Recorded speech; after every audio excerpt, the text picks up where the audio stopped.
Vijana round hii tusidanganywe wallahi. Round hii tusidanganywe. Whether ni 2 term, whether ni 1 term, round hii tusijaribu kudanganywa. Wale watu ni kazi zao wanajitafutia.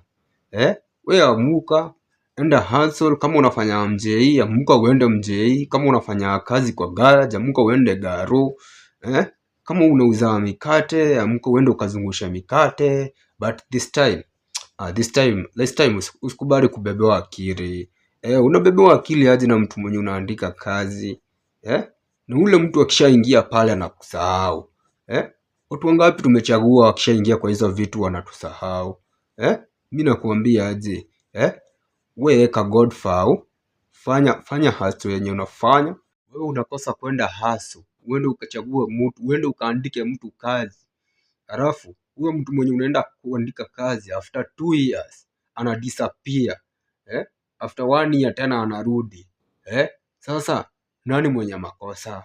Wewe amuka enda hustle. Na uweke jajare mbele. Na vitu zita go through. Sasa vijana